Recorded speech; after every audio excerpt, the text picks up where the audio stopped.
latest film from Illumination's Secret Life of Pets 2 has hit theaters. I took my kids to go see it, so let's talk about it.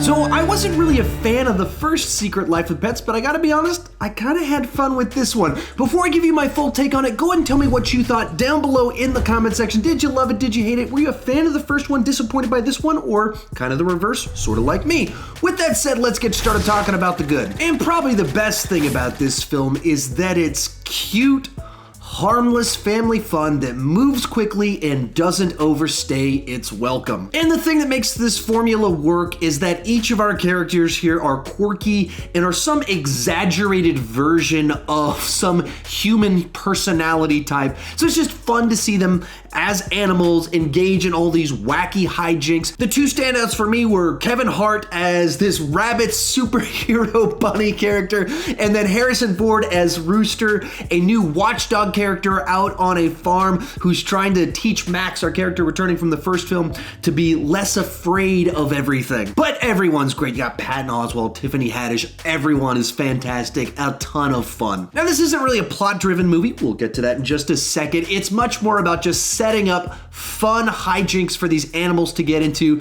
Some of my favorites were a plot line involving a cat lady's house and a dog having to sneak in as a cat into this environment and everything that went along with that. As well as the third act, it kind of goes full action movie towards the end.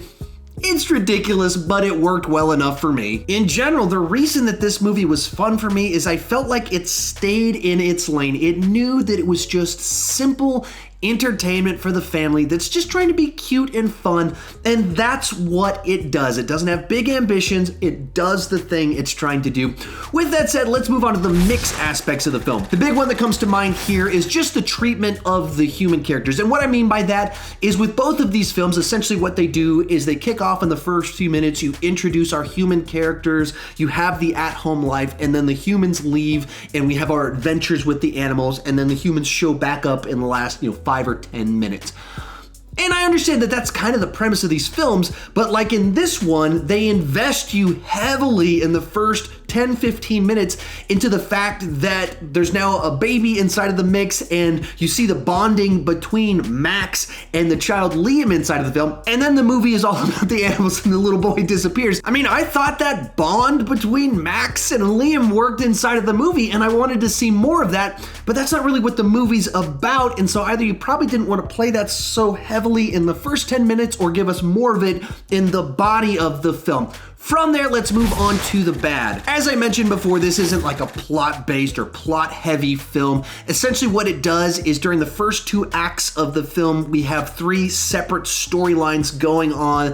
One is about a rescue mission to free a tiger from the circus. One is about trying to save a chew toy, and one is about Max going out to a farm and kind of learning to be a little bit less afraid from Rooster. And then in the third act, all of our stories kind of come together for a big action climax. But I mean, none of these stories are particularly compelling. They're pretty ridiculous. They're just there to give us something to push things forward, to have our little adventures inside of it. The movie feels like you're watching 3 different episodes of a Saturday morning cartoon that don't have anything to do with each other, that have been cut together on top of each other, and then there's a 4th episode at the end where the 3 storylines come together. That's what it feels like.